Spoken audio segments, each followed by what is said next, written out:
Welcome back to the channel. This is a gear review of the SmallRig Black Mamba cage kit for Panasonic S1 Mark II series cameras. Okay, quick disclaimer, I bought the product with my own money and I have no relationship with SmallRig.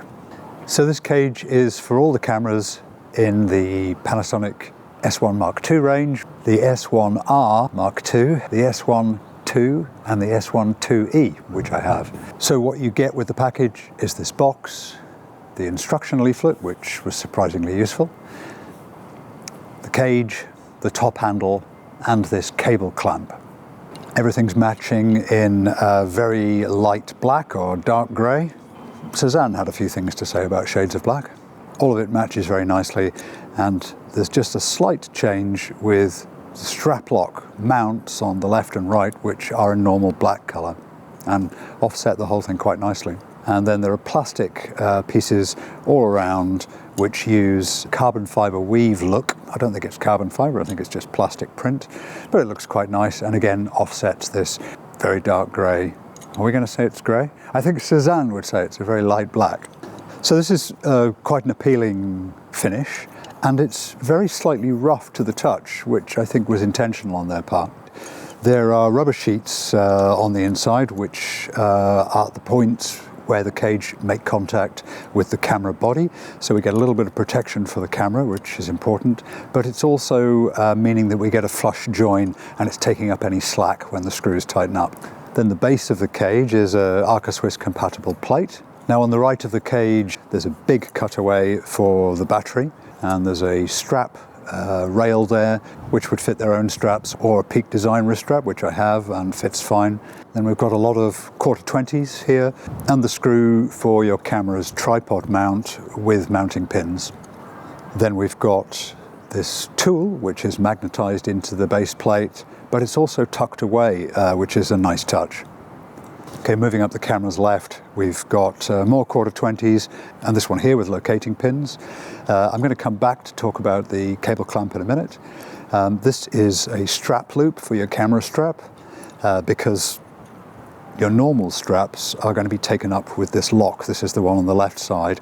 Now this top part of the rail is NATO compatible. I've checked it and it works with ordinary NATO handles. And then, as I say, we've got the mounting point here, which is on both sides, and that's going to mount into your strap buttons and interlock with the strap buttons.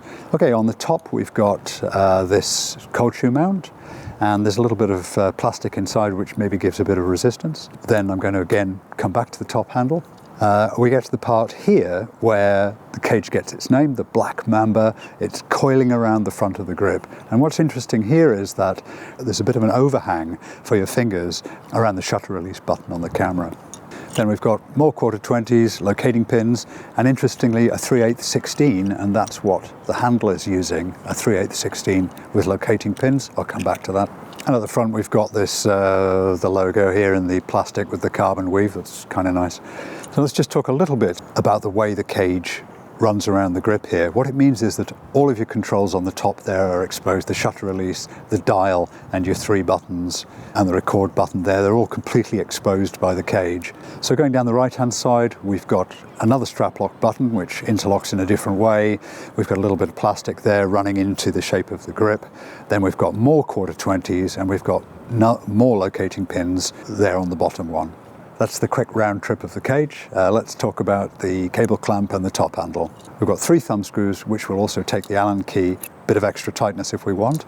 One's going to mount it to the rest of the rig, and these are for the HDMI and for the USB. And there's an interesting attention to detail here that I like, which is that they've made the insert where you lock off the plug different sizes, because HDMI and USB plugs tend to be different sizes. So a nice touch there from SmallRig. We're mounting with this 3/8-16 and locating pins, and we've got this triangular thumb screw with a bit of a washer plate here. Then we've got several mounting points here. These are really for monitors, and we've got 3/8-16 with locating pins. That's an ARRI standard. We've got 2 of those, and then we've got this point here, which is a cold shoe, and it's got this safety pin here with a thumb release, and then more 1/4-20s. The handle's nice. It feels good in the hand with this slightly matte paint finish. It's got a bit of rubber underneath.